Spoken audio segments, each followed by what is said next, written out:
journal vous est offert par le FPI, Fonds des promotions de l'industrie, votre partenaire privilégié pour la réussite de vos projets.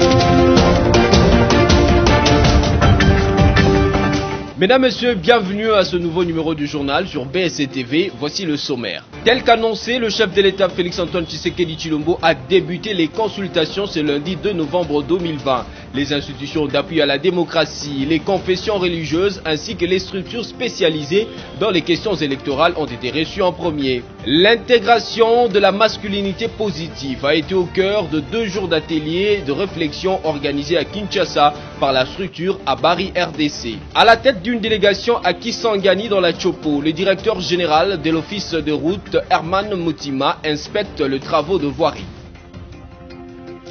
Encore une fois de plus, bienvenue à toutes et à tous. Le chef de l'État, Félix-Antoine Tshisekedi Tshilombo, a lancé les consultations ce lundi 2 novembre 2020. Pour ce premier jour, le président de la République a notamment reçu les institutions d'appui à la démocratie, les confessions religieuses, ainsi que les structures spécialisées dans les questions électorales. Samy Bossongo nous en dit plus dans ce reportage. Plusieurs personnalités ont été reçues ce lundi 2 novembre au Palais de la Nation à l'occasion du début des consultations présidentielles en vue de la formation promise de l'Union sacrée pour la nation. Parmi ces personnalités reçues, il y a celle du bureau sortant de la centrale électorale conduit par Corneille Nangaa, du staff dirigeant du comité national de suivi de l'accord du 31 décembre sous l'égide de Joseph Olenga-Nkoyi, etc. Corneille Nangaa évoque les matières abordées avec le chef de l'État. Qu'est-ce que nous avons dit au président de la République? Il nous a donné la vision, ce à quoi il s'attendait de ces consultations, et nous lui avons présenté premièrement la nécessité de la stabilité du pays et la paix. Au-delà de cela, en tant que commission électorale indépendante, nous avons présenté à son autorité la nécessité de la tenue des prochaines élections générales en 2023 et que nous avons désormais un projet de chronogramme qui nous amène à ces élections. Mais bien entendu, il y a d'autres questions qui touchent le processus électoral en général. Le président du CNCA, Olenga Nkoyi, lui aussi décline le contenu de ces échanges avec Félix Tshisekedi. C'est là que nous avons aussi profité pour donner au chef de l'État notre point de vue, auquel on aurait souhaité, à ce que, si on aurait été consulté avant, on aurait souhaité, à ce qu'il se rencontre d'abord avec son prédécesseur, Kabila Kabange, qu'ils arrivent à échanger. Pourquoi? Pour la simple raison que ce système politique que le chef de l'État lui-même l'a reconnu lors de son discours devant les 2 chambres de parlement réunies, qui était son premier discours, que nous sommes dans un apprentissage de la démocratie et que c'est la première fois que nous avons ce système dans notre pays. Il est souhaitable, parce qu'en politique, le dialogue doit être permanent et jamais arrêté. Il est à noter que c'est dans son adresse à la nation du vendredi 23 octobre dernier que Félix Tshisekedi avait annoncé ses consultations. Cette adresse était sa réaction au boycott de la cérémonie de prestation de serment des 3 juges constitutionnels par le Premier ministre et les 2 présidents des 2 chambres du Parlement. Ces derniers protestaient contre les violations de la Constitution et de la loi dont était entachée non seulement la nomination mais aussi la prestation de serment de ces 3 juges constitutionnels. Et puis, 116 lauréats de la 3e promotion du Collège de hautes études de stratégie et défense, CHESD, ont reçu les diplômes entre les mains du commandant suprême des FARDC, Félix-Antoine Tshisekedi Tshilombo. C'était samedi 31 octobre 2020. Ce reportage est signé Merveille Bababébay. Félix-Antoine Tshisekedi Tshilombo, chef de l'État et commandant suprême des forces armées de la République démocratique du Congo, a présidé samedi 31 octobre une double cérémonie, celle de la clôture de l'année académique 2019-2020 et l'ouverture de celle de 2020 et 2021 au Collège de hautes études de stratégie et de défense, CHESD. Ils sont au total 116 lauréats, dont 61 de la session spéciale, 34 de la session ordinaire et 21 de la 3e promotion de l'école supérieure de l'administration militaire qui ont reçu de main de Félix Tshisekedi des diplômes sanctionnant la fin de cette formation de haut niveau. C'était en présence de plusieurs personnalités civiles et militaires, notamment le chef d'état-major général de FARDC, le premier ministre, le vice-président du Sénat et le deuxième vice-président de l'Assemblée nationale.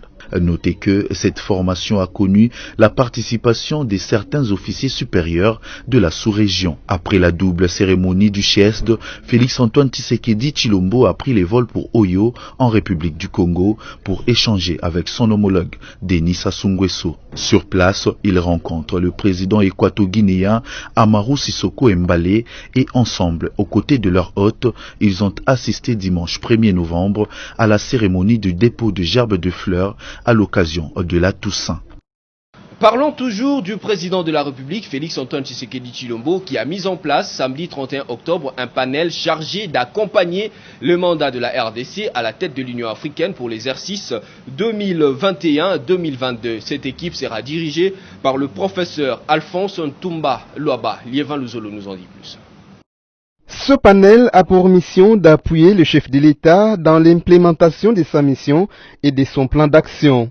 Cette structure de réflexion et de travail va notamment préparer les prises de position sur le plan continental du chef de l'État. Les ordonnances signées à cet effet par Félix Tshisekedi Tshilombo ont été lues par Kasongo Mwemba Yamba Yamba, porte-parole du président de la République, samedi soir sur la télévision nationale. Les animateurs de ce panel sont Alphonse Ntumba Luaba, Isidore Ndayouel, Daniel Mukoko Samba, Julienne Lusenge, Raissa Malou, Ngokwei Ndoulam, le coordonnateur de cette structure est Alphonse Ntumba Luaba. Zeno Mukongo, quant à lui, en est le rapporteur et Lucien Lundula, rapporteur adjoint.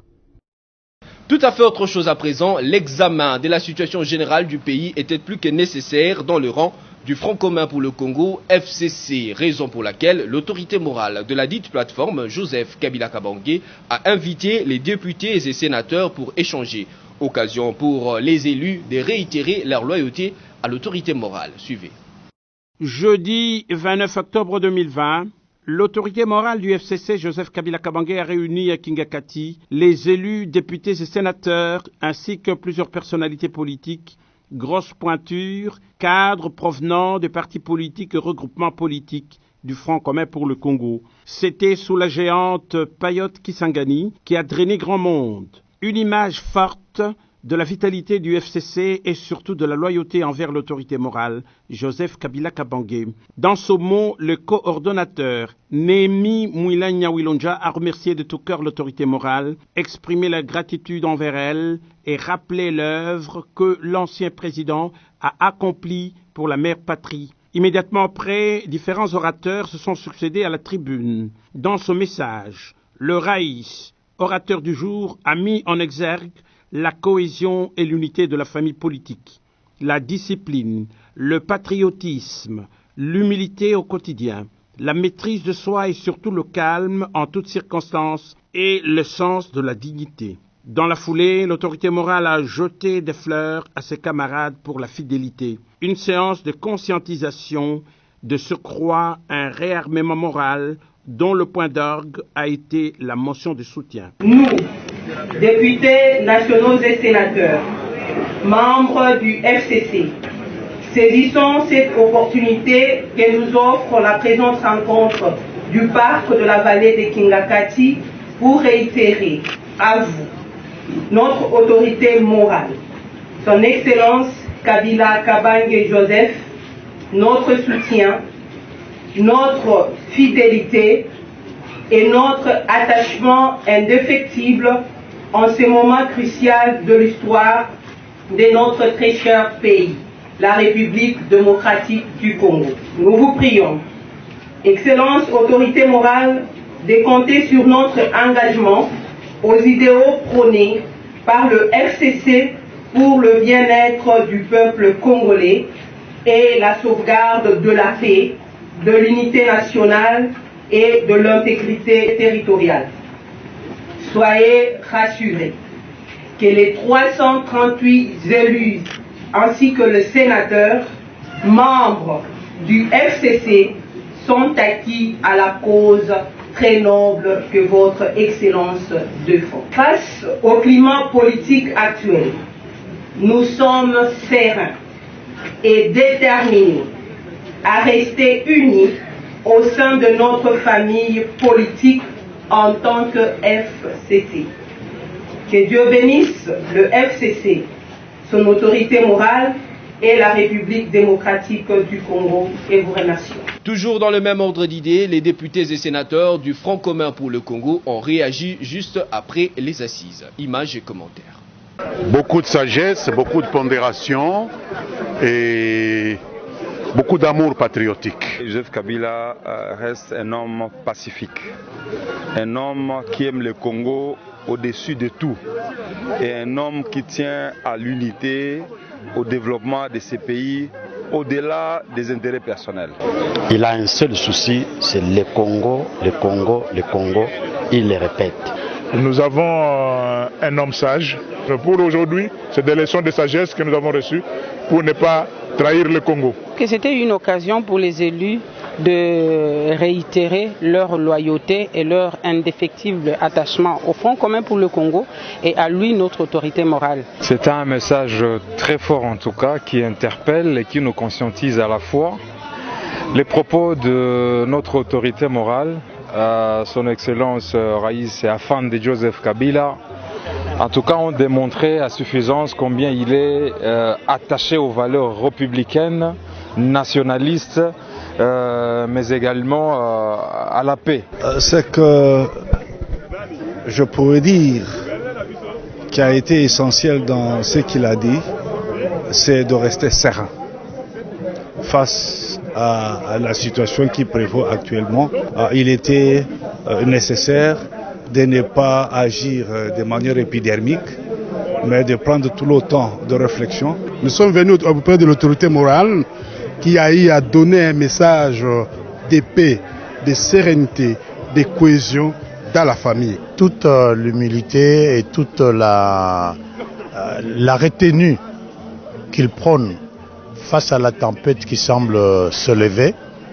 Et ça, c'est le message le plus important que nous venons d'avoir ici à Kingakati. Il est tout à fait normal qu'une famille politique parle d'une seule voix. Nous sommes venus auprès de lui pour écouter ses conseils. Pas des mots d'ordre comme certains peuvent le dire, non, mais écouter des conseils. La première recommandation du Raïs à sa majorité parlementaire, à savoir garder la sérénité, vaut tout son pesant d'or ici, parce que c'est dans la sérénité qu'on peut évaluer correctement la situation. C'est dans la sérénité aussi qu'on peut projeter un avenir pour le pays. Vous l'avez suivi au sommaire, Abari RDC et ses partenaires ont organisé 2 jours d'ateliers de réflexion sur les plaidoyers en faveur de l'intégration de la masculinité positive en milieu scolaire. Merveille Bavabibay et Orly Kiaz étaient de la partie. 2 journées de travail sur l'intégration des notions de la masculinité positive dans les curricula scolaires en République démocratique du Congo ont suffi à Abari RDC, Amour Afrique et leurs partenaires pour marquer la fin de la campagne Vrai Mobali lancée depuis juillet 2020. Autour d'une même table, cette question a réuni des forces positives initiatrices du projet, les législateurs ainsi qu'une délégation du ministère de l'enseignement primaire, secondaire et technique, EPST en sigle. Ce nouveau concept, dénommé masculinité positive, se veut un ABC pour faciliter un nouveau processus de socialisation au pays, faisant participer les hommes et les garçons dans la lutte contre toutes les formes de discrimination et de violence faites à la femme et à la jeune fille. Tout ce que nous avons ici retenu comme résolution, ça peut encore les pousser à devenir plus meilleurs qu'aujourd'hui. C'est-à-dire cet homme qui accepte à ses côtés de cheminer pour le développement de son pays avec sa partenaire, qui est cette femme. Pour ce faire, une note de plaidoyer a été remise à la députée nationale Christelle Wanga, présidente de la commission droits humains à la Chambre basse du Parlement congolais, pour mener à la concrétisation ce projet. J'estime que ma manière à moi d'aider, c'est produire des lois qui vont accompagner cette lutte, et des lois transgénérationnelles, parce que c'est de ça que l'on parle, des générations futures. Et d'abord, c'est une très belle idée de commencer par l'école. C'est là où on va faire entrer dans les têtes de nos enfants, de nos garçons et de nos filles, qui désormais ils sont partenaires et tout au long de la vie ils vont travailler ensemble. Tout est bien qui finit bien. Le rendez-vous est donc pris au sommet, espérant un changement des normes sociales rigides liées au genre. Jean-Tini Ngobila Mbaka, gouverneur de la ville-province de Kinshasa, a promis de tout faire pour réhabiliter l'hôpital général de référence de Kinshasa, ex-Mamaemo. C'était après une descente le week-end dernier dans cet hôpital. Ce reportage est de Sophia Zaorati, rendu par Stella Achemaoui. Le gouverneur de la ville de Kinshasa, Jean-Tini Ngobila Mbaka, promet de réhabiliter l'hôpital de Mamaemo avant la fin de son mandat. Cette promesse a été donnée au terme de sa descente dans l'hôpital de Mamaemo après sa visite des travaux de nettoyage sur la place des évolués dans la commune de la Gombe.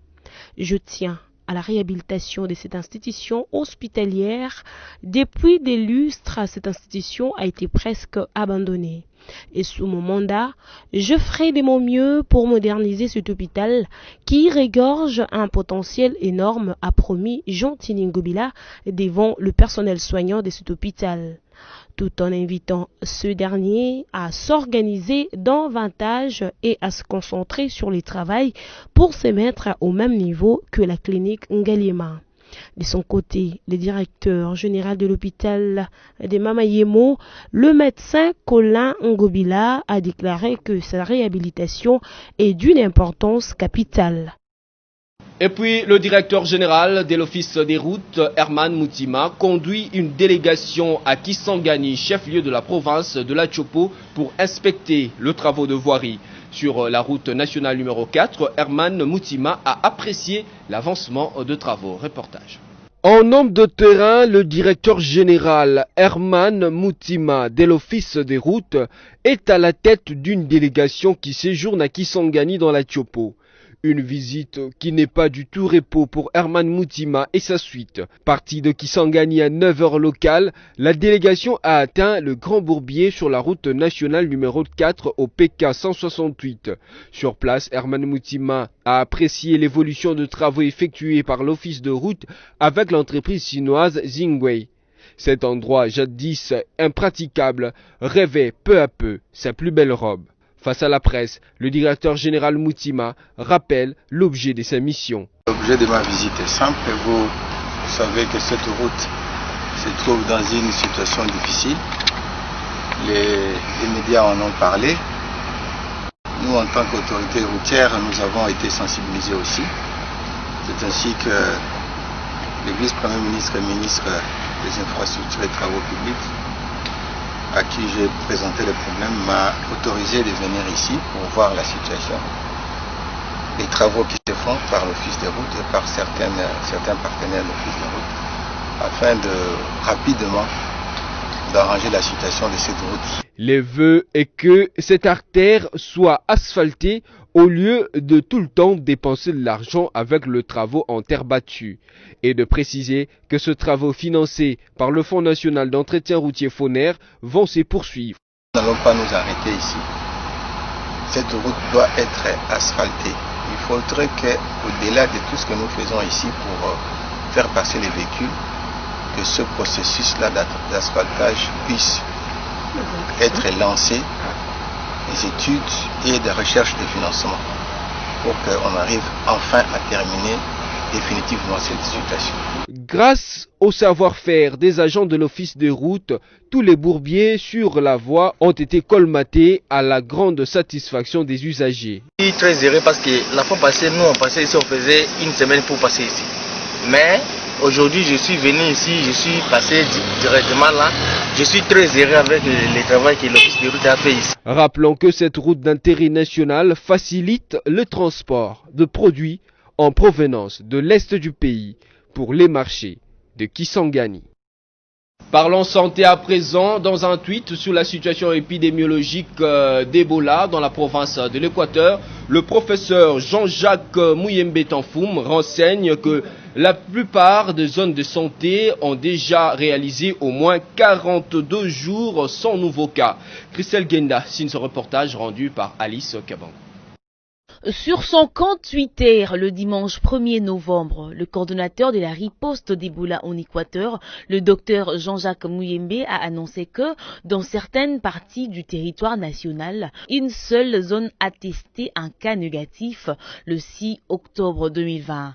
Il s'agit de la zone de santé Makanza. Il a ajouté que la plupart des zones de santé ont déjà réalisé au moins 42 jours sans enregistrer un nouveau cas d'Ebola. Par ailleurs, le docteur Jean-Jacques Mouyembe a indiqué que le cercle rouge représentait le cas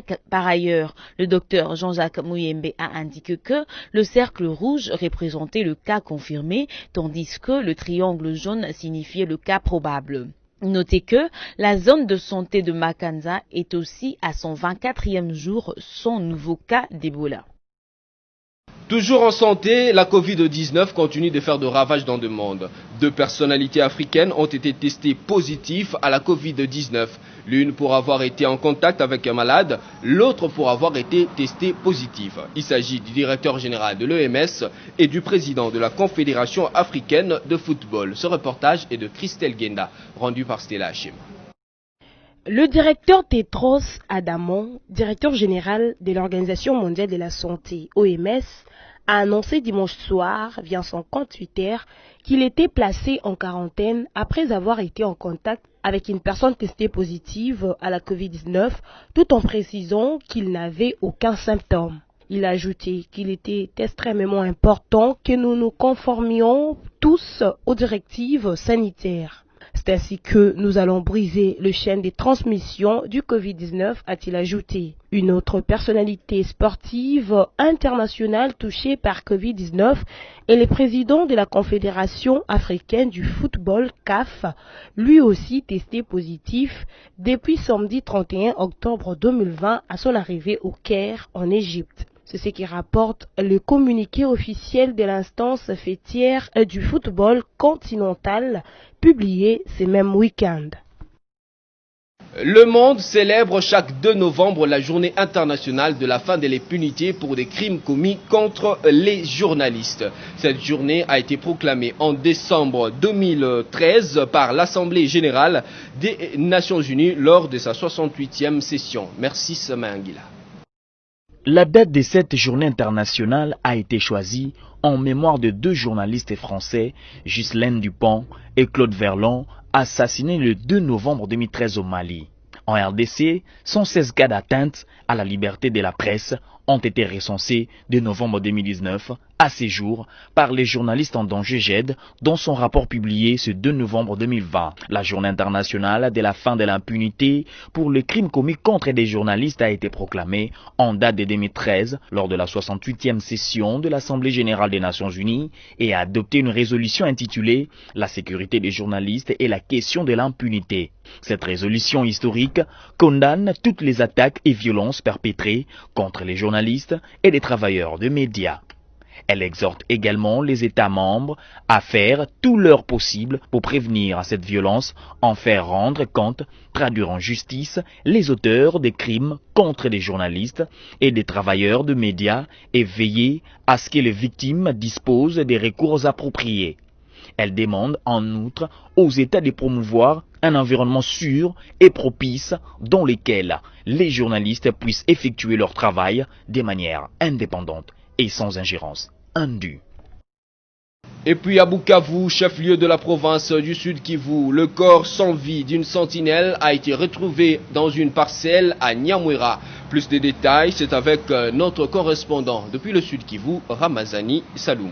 Un corps sans vie d'une sentinelle a été retrouvé dimanche matin dans la parcelle d'un opérateur économique appelé Chamamba, propriétaire de l'agence et des comptoirs d'achat d'or du Congo-Com sur avenue Patrice Emery Lumumba à Nyawera, commune du Bonda, dans la ville de Bukavu. La société civile du Bonda indique que ce sont des bandits armés qui sont venus opérer dans ces maisons d'achat d'or. Ils ont commencé par ligoter la sentinelle après l'avoir tabassée et blessée à l'oreille gauche. La victime a alors été retrouvée mort le matin. Des voleurs à main armée sont venus piller aux environs de 1h du matin. Ils ont commencé par ligoter la sentinelle et lui ont blessé à l'oreille gauche par un couteau. Ils ont alors opéré en toute inquiétude et sont repartis, laissant la sentinelle le main, le pied et les cou liés, explique David Sikourou, président communal de la société civile. Le corps de la victime a été amené à la morgue le dimanche matin sur autorisation des autorités de la place. Autre cette attaque dans le bâtiment Congo-Com, David Sikourou indique qu'au moins 3 autres attaques d'hommes en armes ont été signalées dans la même commune du Bonda. Disons, l'insécurité se porte bien dans la ville de Bukavu. Toutes les 3 communes sont affectées. Il ne se passe donc pas 24 heures sans enregistrer au moins une.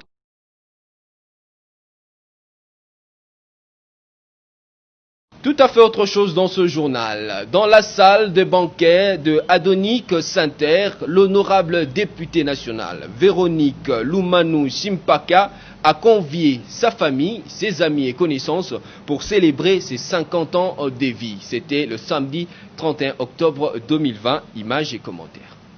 Femme de cœur, femme battante, la députée nationale Véronique Lumanu Simpaka a célébré ses 50 ans de vie. 26 octobre 1970, 26 octobre 2020, l'élu de Kabinda dans la province de Lomami a totalisé un demi-siècle. C'est la salle de banquet de Adonic Center qui a servi de cadre pour la fête samedi 31 octobre 2020. Des invités venus de toutes les couches de la population, des personnalités politiques, de toutes tendances confondues, en passant par les hommes des médias jusqu'aux artistes, sans oublier les opérateurs socioculturels.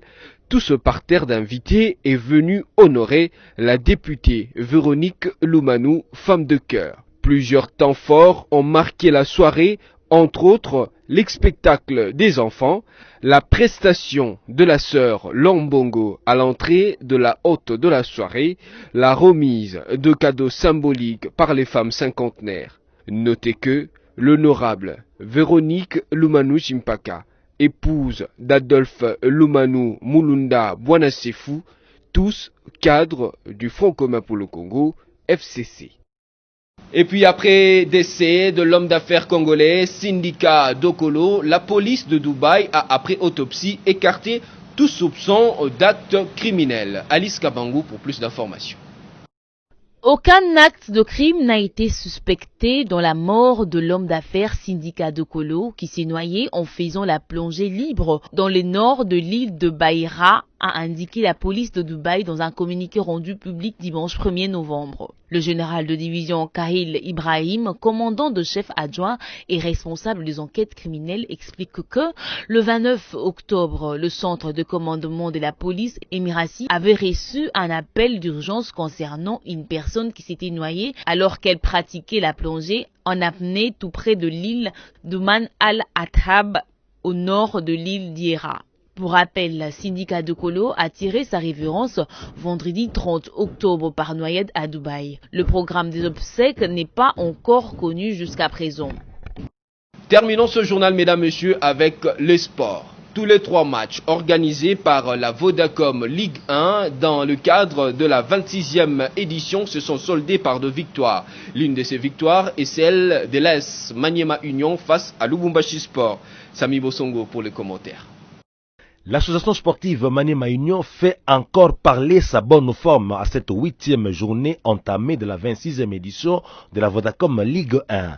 Mersey Ngimbi et Pepito Bahoso en ont fait voir de toutes les couleurs dimanche 1er novembre 2020 au stade Dominique Djo de Kolwezi au kamikaze de l'association sportive Simba. battu au finish par 2-0. Une victoire qui a replacé le club de Kindu à la tête du classement partiel avec 15 points et plus 4 de différence de but. L'autre club victorieux de la journée de dimanche, c'est l'AS Vita qui s'est offert la peau de Lumbashi Sport au stade de Tout-Puissant Mazembe. 3-1 a été le score au terme de la rencontre dominée dans tous les compartiments par le poulain de Florent Ibengue. Cette victoire a propulsé l'AS Vita à la deuxième place avec 12 points et plus 6 de différence de but. La JSK s'est donné sa première victoire à cette 26e édition de la Vodacom Ligue 1 au stade de l'Unité à Goma, aux prises avec l'AS Dauphin Noir. Ces derniers se sont inclinés par 1-0. La troisième place dans le classement provisoire est depuis hier tenue par le FC Renaissance avec ses 12 points et plus 2 de différence de but. Notez toutefois que toutes les équipes qui concourent à cette 26e édition n'ont pas jusqu'ici joué le même nombre de matchs. Place à présent à la revue de presse rendue par Liévin Louzol.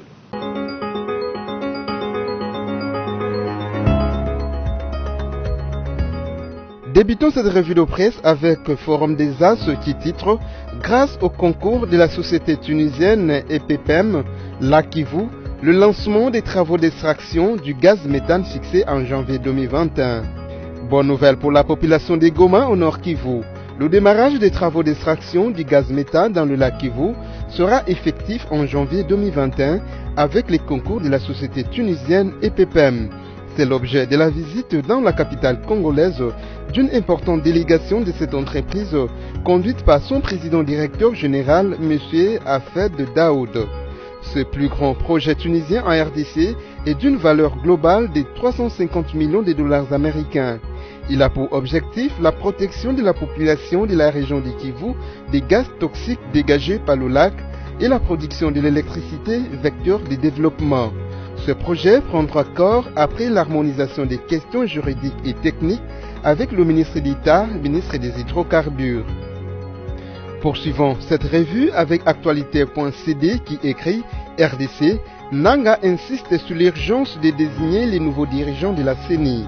Interrogé sur la probabilité d'organiser les élections législatives anticipées, Corneille Nangaa, actuel président de la CENI, a insisté sur l'urgence de désigner de nouveaux membres de cette institution d'appui à la démocratie. Aujourd'hui, la question qui peut se poser, est-ce que l'équipe Nangaa est encore légitime pour organiser ces élections? Ça peut être aujourd'hui parmi les éléments du chemin critique préparatoire. Il faut le plus rapidement possible désigner les membres de la CENI qui vont faire des études, par exemple, donner des chiffres, a-t-il dit, à la sortie de la consultation dont il a été reçu avec son équipe par le chef de l'État. Bouclons cette revue de presse avec élection.net qui titre « Beni Adef, les villages de Lissassa et ses environs se vident de leurs habitants ». L'heure est au sauve-qui-peut à Lissassa et ses environs dans le secteur de Rwenzori en territoire de Beni. Des habitants craignant des éventuels agissements des présumés rebelles ADEF se contentent de laisser leurs ménages respectifs pour se mettre à l'abri. La plupart des habitants se dirigent à Kanyiwunga, Boulambo, Butembo, Maboya, Kalunguta, Beni, rapporte la société civile locale à electionnet.com. Du côté des autorités administratives, la même version des faits est confirmée. Le chef du groupement, Bouliki, insiste que les peu d'habitants restants éprouvent d'énormes difficultés de survie. Fin de cette revue de presse, merci à vous qui nous avez suivis.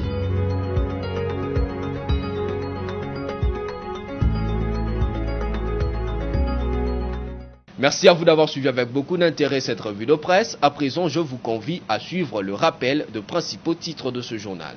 Tel qu'annoncé, le chef de l'État Félix-Antoine Tshisekedi Tshilombo a débuté les consultations ce lundi 2 novembre 2020. Les institutions d'appui à la démocratie, les confessions religieuses ainsi que les structures spécialisées dans les questions électorales ont été reçues en premier. L'intégration de la masculinité positive a été au cœur de 2 jours d'ateliers de réflexion organisés à Kinshasa par la structure Abari RDC. À la tête d'une délégation à Kisangani dans la Tchopo, le directeur général de l'office de route Herman Mutima inspecte les travaux de voirie.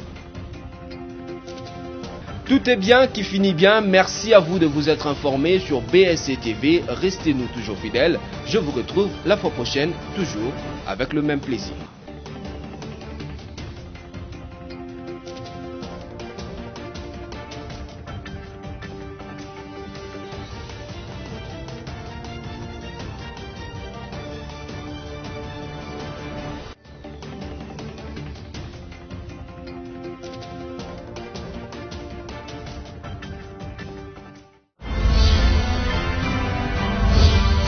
journal vous a été offert par le FPI, Fonds des promotions de l'industrie, votre partenaire privilégié pour la réussite de vos projets.